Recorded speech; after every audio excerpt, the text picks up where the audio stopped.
देखो, किसी भी समाज के अंदर बहुत सारे समुदाय होते हैं। समुदाय का मतलब होता है कि दो समुदायों का मतलब है उन दोनों समुदायों में कोई ना कोई विषमता है, तब जाके समुदाय बनता है। और कई सारे समुदायों से मिलके एक समाज बनेगा। मान लो एक समाज में 100 समुदाय हैं, उसका मतलब हुआ है कि उसमें 100 ऐसे वर्ग मौजूद हैं जिनमें कहीं ना कोई विषमता है।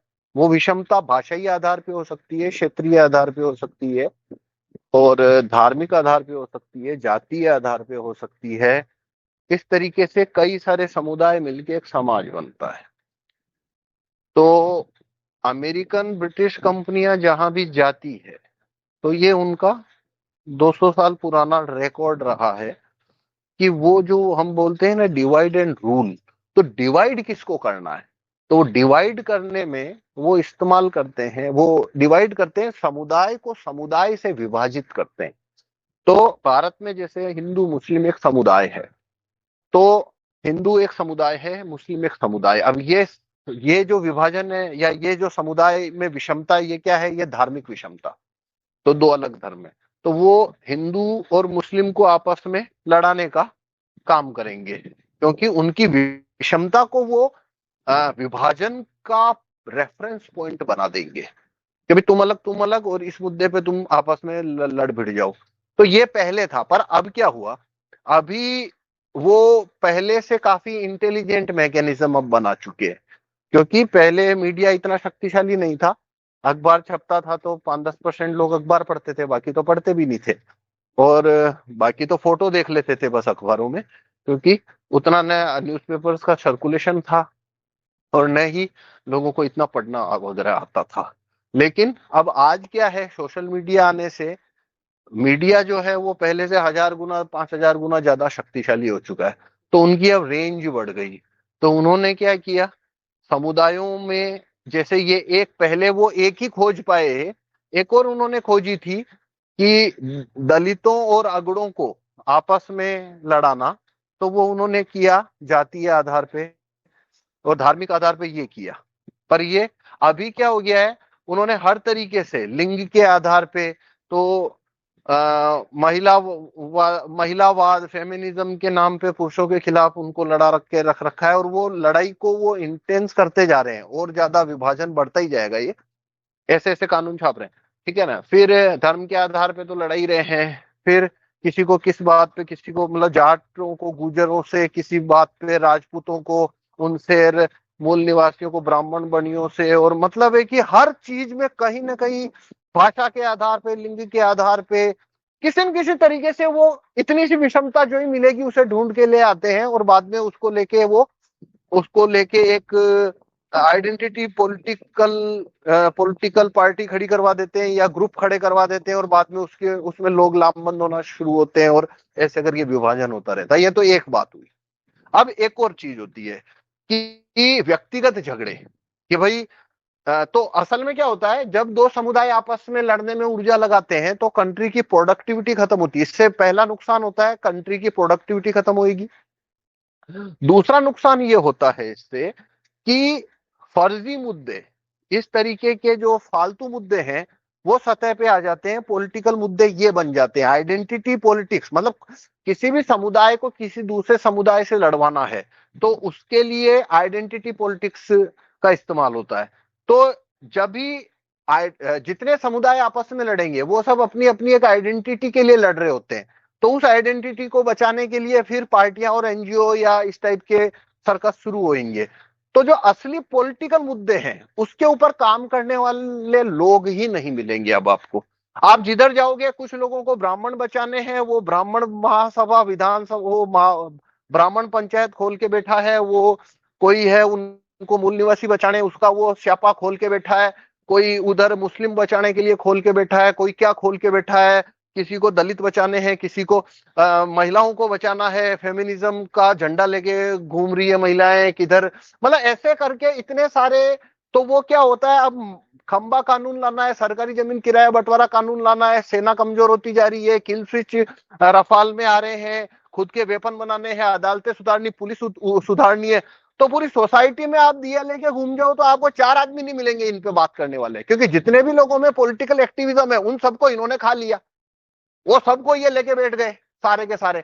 तो ऐसे करके क्या हुआ, सोसाइटी में काम करने वालों की जो 1-2-1.5% संख्या है सोसाइटी को इंप्रूव करने के लिए, उन सारे लोगों को इस तरीके के चीजों में चिपका दिया जाता है। तो फिर किसी पॉइंट के ऊपर पॉलिटिकल मूवमेंट खड़ी करना मुमकिन नहीं है, क्योंकि अब सोसाइटी है वो कई सारे कम्युनिटी में, समुदायों में विभाजित हो चुकी है, और उन सबको एक साथ लेके आना किसी मुद्दे के ऊपर वो अब पॉसिबल नहीं रहा। तो इसको बोलते हैं डिवाइड एंड रूल कम्युनिटी के बीच में। तो अभी इसका वो काफी इंटेलिजेंट डिजाइन बना चुके हैं फेसबुक, व्हाट्सएप, इनके माध्यम से। ये तो हुई एक बात। अब एक और टाइप का डिवाइडेशन है जिसपे मैंने, आपने जो पूछा है ना, जिसपे मैंने लिखा था, वो है व्यक्तिगत। व्यक्तिगत डिवाइडेशन क्या है कि समुदायों के लड़ने से तो ये होता ही है, लेकिन कंट्री की प्रोडक्टिविटी गिराने के लिए वो एक और इस्तेमाल करते हैं कि आप आपस में व्यक्तियों को लड़वाना। जो कोई आइडेंटिटी लेके नहीं घूम रहे हैं, किसी समूह के साथ जुड़े हुए नहीं है, फिर भी लोगों के अंदर झगड़े बढ़े, लोगों में थुक्का फचियत, मारपीट या इस टाइप की चीजें ज्यादा बढ़े, तो उससे आदमी का दिमाग खराब रहता है, और वो दिन में 25 बार टेम्परामेंट लूज करेगा तो उसका दिमाग का दही हो जाएगा। तो इसके लिए वो ऐसे कई सारे कानून छापते हैं जिससे लोगों में आपस के अंदर प्रतिरोध, घर्षण बढ़े, झगड़े बढ़े। तो इसके लिए अब ये ऐसा कैसे होता है, तो ऐसा करने के लिए क्या करना पड़ेगा? तो सबसे पहली बात है, मान लो एक फैमिली है, तो परिवार का घर है, घर के अंदर तो परिवार है, घर से जैसे ही कदम बाहर रखोगे आप, कदम बाहर रखते ही सोसाइटी शुरू हो गई है। तो सोसाइटी के अंदर एक दूसरे लोगों को लड़ने की वजह देना, इसके लिए भी वो इस तरीके के कानून बनाते हैं, जिसका एक आउटपुट होता है कि लोग आपस में लड़ेंगे। जैसे एग्जाम्पल, कुत्ते छोड़ के रखना सोसाइटी में, ये चीज क्या करती है, ये कैसे खेलते हैं, देखो कि पहले उन्होंने कुत्ते बढ़ाने शुरू किए, वाजपेयी ने कानून छापा। अब वो क्या करेंगे, एनिमल लवर, जैसे यूट्यूब वगैरह है, आप एक कुत्ते के साथ में सेल्फी या उसका एक रील डाल दो, कुत्ता दूध पी रहा है, कुत्ते के साथ खेलते हुए की रील डालोगे, उसको 10,000 व्यू मिल जाएंगे 5 ही मिनट में, क्योंकि यूट्यूब इनको बहुत प्रमोट करता है, फेसबुक, यूट्यूब, एनिमल लवर। तो उन्होंने सोसाइटी में बहुत सारे एनिमल लवर छोड़ के रखे हैं। अब क्या होता है, मतलब मेरे सामने कम से कम 8-10 बार मैं गवाह बना हूं जहां पे कुत्तों के लवर, कुत्तों मतलब एनिमल लवर नहीं बोलना चाहिए, सही शब्द उसका है आवारा कुत्तों के लवर, मतलब जो स्ट्रे डॉग होते हैं ना, उनसे जिनको प्यार है, घर के कुत्तों से नहीं। जो कुत्ता रोड पे लोगों को भंबोड़ रहा है, उससे प्यार करने वाले लोगों की फौज खड़ी कर रखी है उन्होंने भारत के अंदर। और वो क्या करते हैं, वो उनको बचाने का धंधा कर रहे हैं। तो जिन लोगों को कुत्ते तकलीफ दे रहे हैं, उनमें और उनमें घर्षण बढ़ जाता है। इसी तरीके से लैंड एनक्रोचिंग, मतलब ये जो फुटपाथ वो बनाते नहीं है, प्लेटफॉर्म बना के छोड़ देते हैं, तो लोग आके वहां पे केबिन कुबिन रख लेंगे। उससे क्या होगा, लोगों को निकलने की जगह नहीं मिलेगी, लोगों को निकलने की जगह नहीं मिलेगी, चींचा होगी, ट्रैफिक में फंसेंगे। फिर वो इनको गालियां देंगे कि ये देखो, ये लोगों ने यहाँ पे अतिक्रमण कर लिया, ये तो फुटपाथ की जगह है, इन्होंने अपने ठेले लगा लिए, इन्होंने अपनी केबिनें लगा ली, इन्होंने अपना ये कर लिया। ठीक है ना, वेंडिंग जोन वो कभी बनाते नहीं है और इनको कभी हटाते नहीं है। तो ये लोग अब उनको गालियां देंगे, वो इनको गालियां देंगे। तो ये एक और वो हो गया। फिर होंकिंग करने वाले, तो जो रात में भी, मतलब है कि रात में भी धमाधम हॉर्न देने वाले लोगों की फौजें छोड़ रखी है यहाँ पे। मतलब कानून ऐसा बना रखा है कि देखो, कानून कानून का काम क्या है, जैसे आपको जंगल बनाना है, तो जंगल बनाने के लिए क्या करना पड़ता है, कुछ नहीं करना है। आपको मैं 50 बीघा का एक रकबा देता हूं और बोलता हूं इसको जंगल बनाओ, तो जंगल बनाने के लिए आपको कुछ नहीं करना है। आप वहां से चले जाओ, 10 साल बाद आ जाओ, वहां पे जंगल बन जाएगा। बारिश होगी, बारिश से उसमें झाड़ झंकाड़ उगेंगे, पहले शुरू शुरू में छोटे छोटे, उनको लेके जानवर आएंगे, फिर घास बन जाएगी, घास खाने दूसरे आएंगे, फिर मांसाहारी जानवर आएंगे, फिर पेड़ बढ़ते जाएंगे, घास फूस घास धूस सब कुछ हुआ के जंगल तैयार है। तो जंगल कभी बनाना नहीं पड़ता है, जंगल खुद से बनता है। तो सोसाइटी के अंदर लोग कारें लेके घूम रहे हैं, टू व्हीलर लेके घूम रहे हैं, लोरी ठेला लेके घूम रहे हैं, तो करना कुछ नहीं है। आप लैंड एनक्रोचिंग मत हटाओ, फुटपाथ मत बनाओ, पार्किंग प्लेस मत बनाओ, गाड़ियां रोड पे डालते जाओ डालते जाओ। आप हॉकिंग करने वालों को मत पकड़ो, अपने आप एक नर्क की रचना हो जाएगी। कुत्तों को मत पकड़ो, गायों को मत पकड़ो, मतलब आपको कुत्ते लाके छोड़ने नहीं पड़ते हैं, बस आप कुत्ते पकड़ना बंद करोगे, अपने आप कुत्ते बढ़ जाएंगे। आप एनक्रोचिंग हटाना बंद करोगे, अपने आप वहां पे एनक्रोचिंग बढ़ना शुरू हो जाएगी। आप पार्किंग बनाओगे नहीं तो अपने आप लोग गाड़ियां लोगों की छाती पे खड़ी कर देंगे। छाती से मतलब है कि उसकी दुकान के बाहर गाड़ी लगा के चले जाएंगे, फिर वो आएगा, वो उसका शीशा फोड़ देगा या वो उसमें हथौड़ा चला देगा, फिर वो आके उससे झगड़ा करेगा, फिर वो बोलेगा मेरा बाप ये है, तू मेरे उसको नहीं जानता, इसको नहीं जानता।